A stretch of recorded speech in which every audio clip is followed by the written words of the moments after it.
Hello students, in today's lecture we will learn how to convert one system of unit into another system of unit. तो this is the application of dimensional analysis. तो बच्चों आज हम study करेंगे कि एक system of unit को दूसरे सिस्टम ऑफ यूनिट में हम कैसे कन्वर्ट करते हैं। तो बच्चों हमने फर्स्ट लेक्चर में सीखा था कि किसी भी फिजिकल क्वांटिटी को हम जो सिंबॉलिक रिप्रेजेंटेशन है उसकी वो आपके पास क्या है, क्यू। तो Q is the physical quantity representation and Q is equal to n1 u1। n1 u1 क्या आपके पास न्यूमेरिकल वैल्यू और u1 क्या आपके पास है यूनिट। यदि आपके पास 1 मीटर गिवन है तो आप उसको सीजीएस सिस्टम में कैसे लिखोगे। 1 metre is equal to 100 centimetre. 1 metre किसके बराबर है बच्चों, आपका 100 सेंटीमीटर के बराबर। तो यहाँ पे जो n1 है यहाँ पे वो क्या आपके पास 1 यहाँ पे क्या है न्यूमेरिकल वैल्यू और मीटर क्या आपके पास यूनिट u1। मीटर क्या आपके पास u1 और यहाँ पे 102 और यहाँ पे सेंटीमीटर क्या आपके पास u2। तो आप यहाँ पे ये चेक कर सकते हो कि जो q है वो n1 u1 और किसके इक्वल है ये n2 u2 के। n2 u2 के तो फिजिकल क्वांटिटी जो हमने अभी मेजर करी वो 1 metre is equal to 100 centimetre. जैसे आप किसी दुकान पे गए तो आपने कहा कि मुझे 1 मीटर क्लॉथ का पीस दे दो। दुकानदार ने क्या कहा कि 1 मीटर या 100 सेंटीमीटर। तो आप कहोगे कि चाहे आप 1 मीटर दे दो या 100 सेंटीमीटर दे दो, दोनों ही सेम यूनिट में है, दोनों ही सेम फिजिकल क्वांटिटी है। यूनिट तो अलग अलग है उनकी लेकिन दोनों ही सेम फिजिकल क्वांटिटी है। तो यहाँ पे आपके पास क्या आएगा n1 u1 is equal to n2 u2। तो n1 यहाँ पे बच्चों न्यूमेरिकल वैल्यू है तो यहाँ पे हम लिखेंगे n1 u1 क्या आपके पास यूनिट है। तो यूनिट यहाँ पे फिजिकल क्वांटिटी की यदि हम फंडामेंटल लें m1 l1 और t1 ये हम लिख सकते हैं m1 l1 t1 ये फंडामेंटल यूनिट है फिजिकल क्वांटिटी के इस सिस्टम में।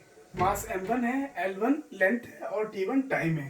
तो ये किसके बराबर होगा बच्चों n2 के और यहाँ पे ये क्या है u2। तो u2 यूनिट है उसमें हम मास को मेजर करते हैं m1 में, लेंथ को l1 में और टाइम को t1 में। तो यहाँ पे n1 m1 l1 t1 ये फंडामेंटल यो यूनिट आपकी फंडामेंटल जो यूनिट है वो आपके पास मास की m1 लेंथ की l1 टाइम की t1 और यहाँ पे m2 न्यूमेरिकल वैल्यू और मास आपका यहाँ पे m2 आएगा बच्चों, करेक्शन कर लो m2 और लेंथ l2 और टाइम कितना आएगा आपके पास t2 आएगा आपके पास, ठीक है। और यहाँ पे जो पावर है आपके पास वो आएगी x y z। यहाँ पे पावर क्या आएगी x y z। तो पावर को लेके आपने कंफ्यूज नहीं होना है, यहाँ पे एक्स वाई जेड है तो यहाँ पर भी एक्स वाई जेड ही होगी। मैं आपको एक एग्जांपल से समझाता हूँ। ये जैसे आपके पास एरिया है बच्चों, तो एरिया आप सेंटीमीटर स्क्वायर में लिखो, सेंटीमीटर स्क्वायर में लिखो या फिर आप इसको कन्वर्ट कर सकते हो 10⁻⁴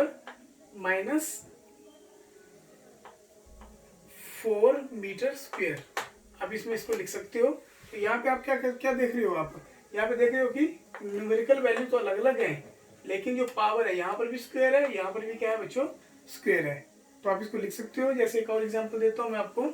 जैसे आपका स्पीड है तो स्पीड में यदि हम ऐसे सिस्टम ऑफ यूनिट में लें तो 1 मीटर पर सेकंड और यदि हम सीजीएस सिस्टम ऑफ यूनिट में लें तो हमारे पास क्या आएगी 100 सेंटीमीटर पर सेकंड। तो यहाँ पे भी आप चेक कर सकते हो कि न्यूमेरिकल वैल्यू आपकी डिफरेंट है। जैसे यहाँ पे n1 है, यहाँ पे n2 है, तो यहाँ पर क्या है 1 है और यहाँ पे क्या है 100 है। लेकिन मीटर के ऊपर भी पावर कितनी है 1, सेंटीमीटर के ऊपर पावर कितनी है 1 और सेकंड के ऊपर पावर कितनी है -1। यहाँ पर भी कितनी है सेकंड के ऊपर पावर -1। तो यहाँ पे x है, y है, z है, तो यहाँ पर भी बच्चों क्या आएगा, x आएगा, y आएगा और क्या आएगा, z आएगा। यहाँ पर भी क्या आएगा, x आएगा, y आएगा और z आएगा। तो यहाँ पे हम n2 को कैलकुलेट कर लेंगे। n2 is equal to n1 और m1 by m2 power x, l1 by l2 power y और t1 by t2 power z। तो बच्चों जब भी हमने एक सिस्टम ऑफ यूनिट को दूसरे सिस्टम ऑफ यूनिट में कन्वर्ट करना है तो ये हमारे पास क्या आ गया, फार्मूला आ गया हमारे पास। ये हमारे पास क्या आ गया, एक पर्टिकुलर फार्मूला हमारे पास आ गया। अब हम एक एग्जांपल लेते हैं और उसके माध्यम से हम समझने की कोशिश करेंगे कि इस फार्मूले के अंदर हम वैल्यूज़ को कैसे हमने इस वैल्यूज़ को डालना है इसके अंदर। तो हम फर्स्ट एग्जांपल लेते हैं कि convert 72 kilometre per hour into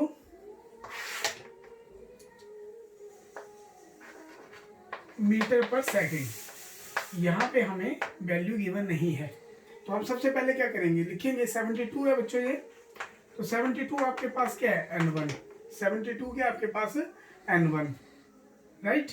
और यहाँ पे किलोमीटर पर आवर, तो यहाँ पे ये लेंथ है, मास यहाँ पे है नहीं तो मास हम लिखेंगे नहीं। यहाँ पे क्या लेंथ है, तो L1 आपके पास कितनी है, आपके पास L1 आपके पास किलोमीटर है और आपके पास जो टाइम है T1 वो कितना आपके पास है R। और सेकेंडली आपके पास जो N2 है वो कितना आपके पास, वो हमें निकालना है। और यहाँ पे जो L2 है आपके पास वो कितना बच्चों, मीटर में है। और जो टाइम है आपका T2 वो भी किस में है बच्चों, सेकंड में है। तो अब हम इस फार्मूले में ये सारे वैल्यूज यहाँ पे डालेंगे। तो हमारे पास क्या आएगा, N2 हमने निकालना है, N2 इज इक्वल टू कितना है बच्चों यहाँ पे N1। N1 कितना आपके पास है 72, N1 यहाँ से उठाएंगे हम, कितना आपके पास ये 72। अब बच्चों ध्यान से देखो M1 किस में है बच्चों आपका, M1 यहाँ पे गिवन ही नहीं है तो हम इसको ले लेंगे। तो हमारे पास आगे क्या है, L1 है, L1 तो L1 किस में है यहाँ पे, किलोमीटर में। और यहाँ पे L2 किस में है यहाँ पे, L2 यहाँ पे मीटर में। और पावर कितनी है यहाँ पे, x। और नेक्स्ट आपके पास T1 कितना है आपका, यहाँ से देख लो T1 आपका R में है और यहाँ पे T2 किस में है आपका, सेकंड में है। और पावर कितनी है बच्चों, बाई, पावर कितनी है आपके पास, बाई। तो आप यहाँ पे चेक कर लो x और y की वैल्यूज को। तो किलोमीटर के साथ कितनी पावर है बच्चों, 1, तो यहाँ पे x कितना आ जाएगा आपके पास 1। अब ध्यान से देखिए, अब r है, सेकंड है y कितना आपके पास है -1, तो यहाँ पे हम क्या लिख लेंगे इसको, -1। अब हमारे लिए काम करना आसान है। तो 72 और 1 किलोमीटर में कितने मीटर होते हैं आपके पास, 1000 मीटर। नीचे क्या आएगा बच्चों, मीटर, पावर 1। और यहाँ पे 1 घंटे में कितने आपके पास 60 मिनट, और 60 मिनट में कितने आपके पास 60 सेकंड। और नीचे में कितना बच्चों आपके पास 60 सेकंड। यहाँ पे क्या आएगा, पावर -1।